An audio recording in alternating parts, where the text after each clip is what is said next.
MIDDLEKAUFF!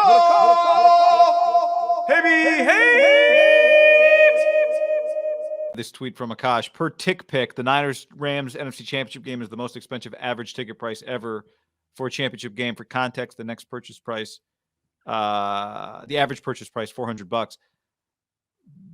I think it's gone. I think it's going up. Yeah.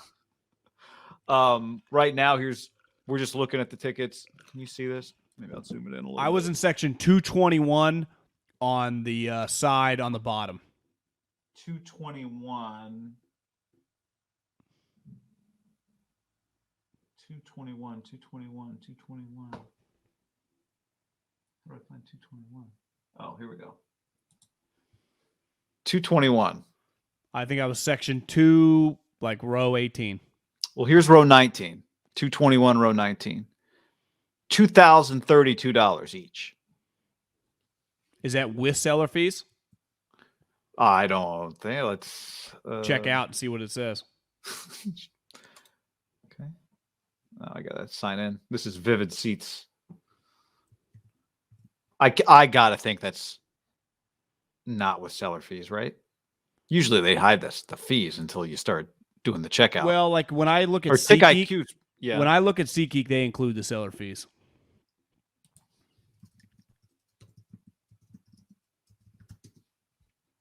Not a cheap ticket, I'll tell you that. And here's the problem, like the nosebleed seats. If you're thinking about going to the nosebleeds, it's way up there, guy. Like I'd have a hard time spending $800 for a nosebleed. I mean, and I get it. Like I'm pro. If you're listening to this, you want to do it. But it is a long way away. Like the nosebleeds at Levi's aren't that bad. This place is fucking up there. So here's at the top, 542. Row, let's find a deep row here, 19. So there we are, John. We are 3 rows from the top here, row 19. Can you see that? That's high, man. There you go. Row 19, $734 each. That's a high getting price to sit at the top. What do you think the lowest bowl is a good seat? Because I think I think 2 is so much better than 1. 2, you mean section like the 200s? Yeah, where I sat in the 200s, I think is the best seat in the house. Yeah, I have not been there, but I agree with you. Having been to football games, there's such a thing as sitting too low. Unless, like, is that a good? Do you think that's a good seat right there? I mean, it's not bad, but I mean, yes, right. Short answer, but I'd rather sit here, a little higher. What was more expensive, the 1 or the 2 right there? I think one 2040. Well, those are about the same. The one thing the section 2 gets you to is like this special bar club. Yeah, see, so sometimes that's pretty good. Yeah, it's pretty cool. So it's easy to get food, it's easy to get drinks. There's not long lines. Like it's like you're paying a little extra for some access. Like to me, this right here, this view, I don't think it's that bad. 200s behind the upright, $780. The problem though is when they're going the other way, it's on the other side, on the other side of the 50, half the game, it's pretty far. Like obviously the 50-yard line is going to cost the most, but if you can just get to like the 20 or the 30 on the sides, to me it's such a better view than behind. Not that behind's the end all, the worst, but I think it's dramatically better. The key is when like they coin flip. Which way you guys want to go? We want to go that way. Yes. We want to be in the end zone, I just think the Rams are in major trouble. I mean, the 49ers people, I think it's... Look at this seat. I feel very, very confident that the 49ers fan base, like I'd say the top 1% of like the Giants or the Steelers or the Eagles, it's all super rich. But I bet if you just went the top like 15, 20% of the fan base, the 49ers are the highest household income when you just factor in the quantity of their fans and where they live in America. And I'm on several text threads. Now, some of these guys, have a lot of cash.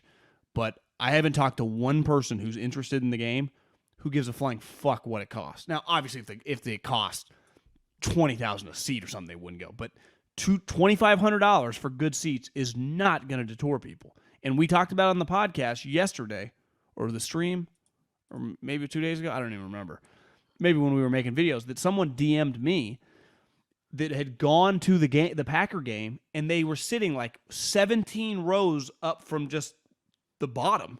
Yeah. And said it cost $300 a ticket. Like the ticket prices out here is cheap. in a completely, but to them, I think to the Midwest, like that's a lot of money. Like the money here, we talk about, I mean, we're in the highest inflation in like 45 years.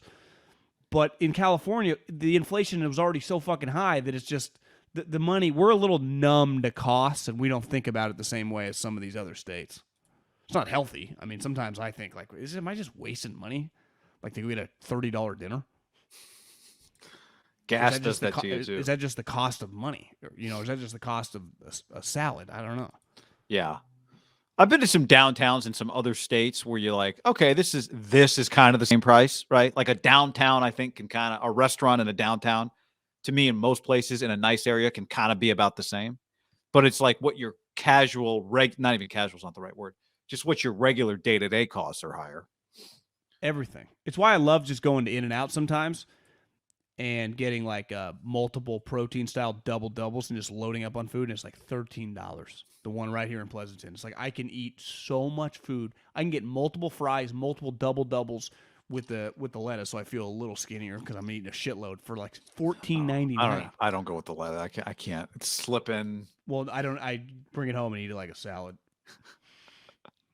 Key to the game, says Michael, make the Rams go to a silent count. Yeah, I don't think more Niner fans aren't buying tickets because of this, but I do think it will change a little bit, especially if they get there and they realize there's a lot of them again. I think their enthusiasm is going to have just a little extra spice to it than it would have had if the Rams hadn't tried to block. Because the one thing for the Rams, I understand why you do it, but Ticketmaster has no incentive to limit the number of people that can buy, where people can buy these tickets from. Because unlike the Rams, who sell the ticket was the face value ticket and then other people buy them up, the more expensive the ticket gets sold for on these third-party seller sites, the more money they make. They get fees. So Ticketmaster's like, wait a second, you want us to artificially deflate the price of these tickets? Why? In the words of the great Ricky Waters, John, for who, for what? Yeah. To me, saying it, I don't blame them for saying it, and I think there's a decent chance that Stan mentioned something. Because can you imagine spending that much money and seeing, your stadium sold out on week 18? Then he went to the Bucs game. He was at the Bucs game. He probably saw it in a great environment, home crowd. I could see him saying something to his president or whoever, and then they do it. They say that. Now, maybe it's their idea, because sometimes presidents can be a little... But I would say the NFL, you don't have to worry about that. Like the Eagles, you wouldn't have to worry about it. The Giants, the Steelers, even Lambeau, like there's some Niner fans there, but it's 99% Packer fans. I think the Rams were really, really shook by week 18. I was there. I saw it. It was fucking loud as shit. It was crazy. It was nuts. And this, I think people were kind of going double whammy. It was a really big game, wanted to experience the place. This one, it's like, if they won the Super Bowl, you're like, I witnessed this. This would be, it's got a chance to be a historic moment. And I think the Rams fans just know these guys have a lot of cash. I don't think, like, if some teams, you wouldn't be able to afford it. And part of it is just the location. It's a really easy trip. You live in Sac, you live in the Bay Area. A lot of people live in Southern California. It's just easy. It's a 45-minute flight. It's a 4.5-hour drive. It's fucking cake. There's a lot of people that live in L.A. where there was not a football team for a long time. I think that's an underrated part of this, right? L.A. didn't have a football team, an NFL team for a long time. So you just became a fan. When you live in an area without a team, you just become a fan of, like, the best teams. Well, the Raiders were gone and the Rams were gone. So I think there's just a lot of Niner fans who live in Los Angeles. They just live there. Ton. Yeah. Jeff Schwartz, who's from LA, thinks as a Niner fan, there's way more Niner fans there than Rams fans. Oh, well, that I believe. Yeah. For sure. The Rams just showed up again, but they just showed up. It's going to take a while. The stadium is really cool. Like I think that's part of it. I don't blame anybody. I don't blame Stan. It takes a while to build up look. This is not about that the Rams don't have fans. It's about the fact that the Niners are one of the biggest fan bases in American sports. It's not it's not to denigrate Rams fans. It's just they are this version of the Rams is new, right? I don't know, but there's not a lot of people from St. Louis who are like, I still love the Rams. I'm going to LA for the game. I haven't heard one of those people. Aren't they suing his ass? Yeah, like they didn't carry any of those people over. Didn't Joe Buck go on a Twitter rant when they left? Like, weren't they pissed in St. Louis? I don't think it really went well. No. So those people are gone. I think some of the Charger fans have the same. I would say the only team that moved of that group was like Raider fans, like, whatever, we were going to fucking move. I think a lot of Charger fans are like, fuck you. And I think definitely the Rams fans, even though the irony is, I always said this, St. Louis, you stole the team. Like, you stole something and then you get to claim it and then you get mad when it gets stolen away. Like, yeah, but they felt like they were like wronged. But yeah, I agree. I don't. Why? Because Stan was from Missouri and said, "Fuck you, I'm taking this team." No, because whatever the rules were among I haven't checked up on that story in a while, but there were some broke leases and stuff. Agreements, right? But there was what's the saying? No honor among thieves, like whatever. But it's going to take them a while to build it up, and they're trying to do it against the Niners fans. Consistently invade Cowboy Stadium, which is the biggest fan base in American sports. So. That's what you're dealing with. It's just, I don't blame anybody for it. I have to think that after that week, I mean, Stan Kroenke doesn't like it. I have to think that McVay was furious, absolutely furious. And I would imagine McVay went to somebody in the business office you can't yell at Stan, not yelling at anybody, but like, guys, we got to do something here. My football team is at a disadvantage. And it was kind of embarrassing for him. Because they were caught unprepared for that situation. And I don't blame Sean for it, but they were unprepared to have to go to a silent count in that game. I think it was probably I know it had to be infuriating. It probably was a little embarrassing for him just because he wasn't ready for it. And as I said, I don't blame him for that, but it is he's trying to win a championship. I think he had to be furious. My guess is he was furious. And at who? I don't even know who he's mad at, but I would be mad too. You're mad at yourself. You're just mad at things that are out of your control. You're just pissed off. They were rattled by it for sure. And it's coming again, but I would say this time they're going to have a silent count ready. That's the thing. Like, because as these next couple days is going to be clear. Like, yeah, Ticketmaster, like he's going to get word of like, oh, so did we limit the about? No, he's like, no, we actually couldn't. So all these tickets. Like, I would imagine where are they coming from? It's like, we'll just have to wait and see. Or by Thursday or Friday, there's a report like 40% of the tickets have been bought by counties, north of Bakersfield or something like that. You're like, oh, fuck. Like, to me, there's something coming. Because this is going to be one of the bigger stories, I think, talked about down there beside the actual football is like, who's buying these tickets? Which usually I hate these type stories. I find this one pretty fascinating. Why is it different? I don't know. Part of it, I experienced it. Is it because players' wives got involved? Well, I love the business aspect of it because the price points. I love it. It's such an enormous price point. Like I love to see like who's got fuck you money here, and what of their fan base, like the season ticket holder. Let's just say I was a Rams fan. It's like shit. In Biden's America, everything's a lot more expensive. If I can get an extra $4 or $5K, take my seats. That's the other thing. I don't blame someone. It's a lot of people are like, MIDDLEKAUFF, you can go to the game. Like, I wouldn't buy $4,000 tickets or whatever. But this one, I just kind of want to take in at home. And it's way easier to do what we do, just being at home. Like, we're internet people, and the internet is just way easier to access when you're sitting at your desk. But, like, I understand why these people sell the tickets. And I also understand, like, there were a lot of people that went to that game, Week 18, and every single person told their friend it was one of the most incredible experiences of their life. Yeah. So part of it is like, now this has a chance. That's the way sports work. It's like I bought crypto after all these people made millions of crypto. I haven't made millions on crypto.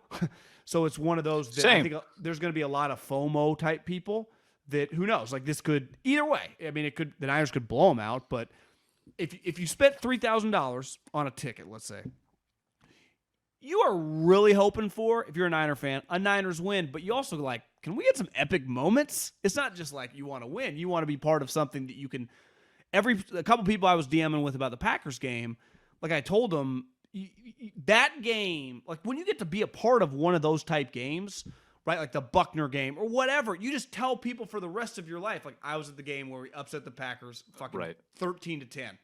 Like you say that till you die.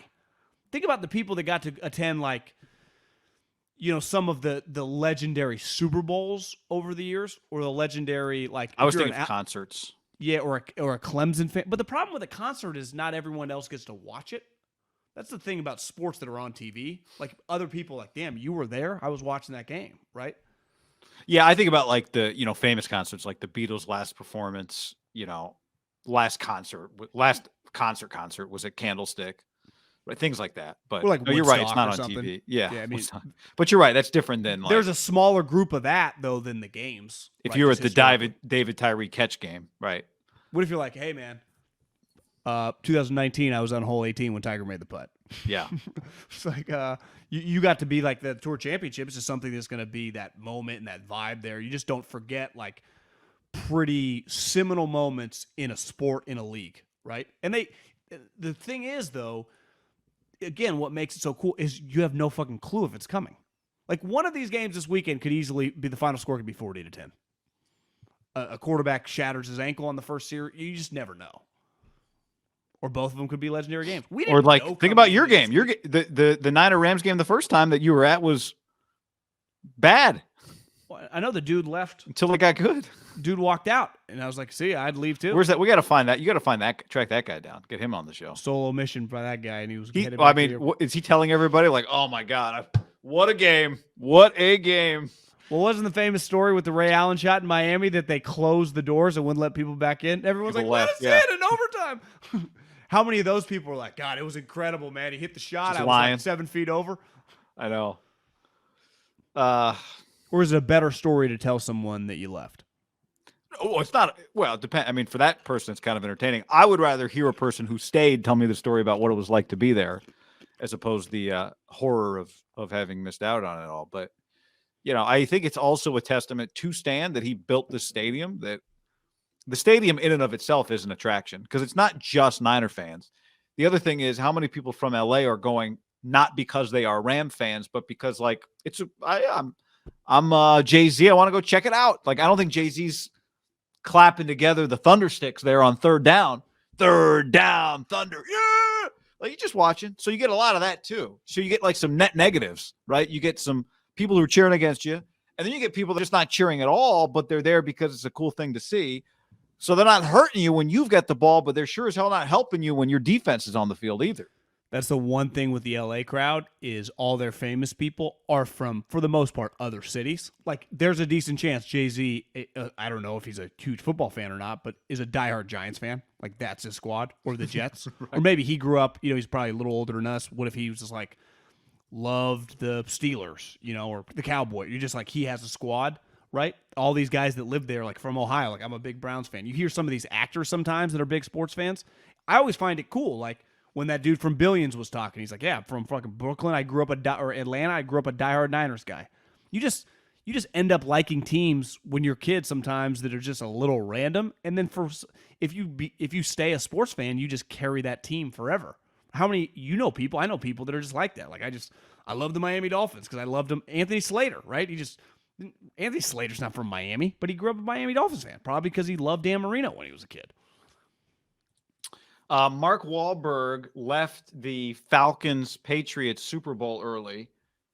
The family was watching the game in a suite when the Patriots were getting pounded. Wahlberg's second son, 8-year-old Brendan, didn't handle it well. He was spitting out F-bombs and going crazy. It was bad.